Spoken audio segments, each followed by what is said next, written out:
Shimwa Yesu, shimwa Yesu, uri umwami w'abami. Haleluya.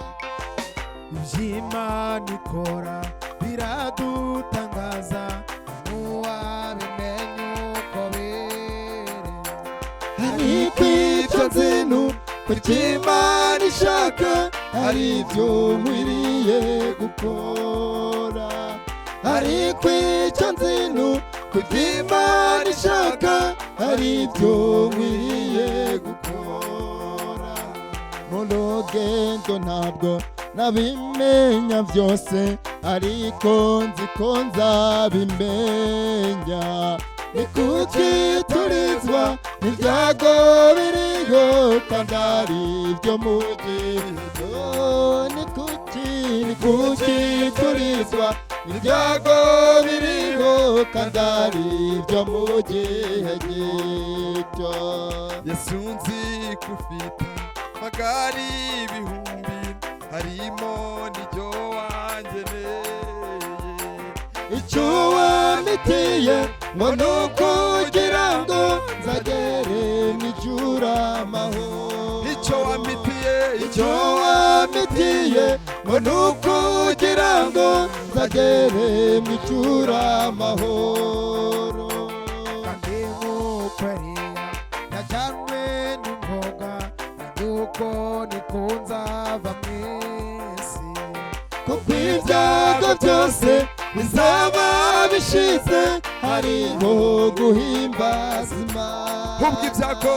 Kuko ibyago byose bizaba bishize, hariho guhimbaza Imana. Haleluya, haleluya, haleluya. Amen, amen, amen. Icyubahiro ni cyawe Yesu.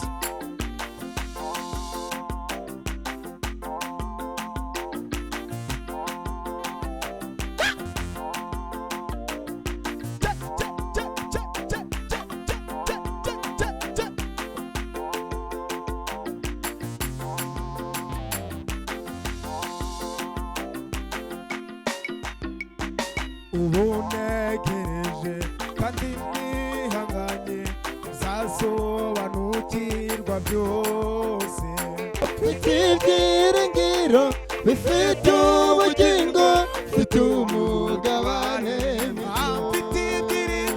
Mfite ibyiringiro bifite ubugingo, mfite umugabane dufite ibyiringiro bifite ubugingo, mfite umugabane abayobye dufite ibyiringiro bifite ubugingo, mfite umugabane abagabo dufite ibyiringiro bifite ubugingo, mfite umugabane. ababyeyi mugira ibyiringiro bifite ubugingo, mfite umugabane. dufite ibyiringiro bifite ubugingo, mfite umugabane Mfite ibyiringiro bifite ubugingo, mfite umugabane mu ijuru.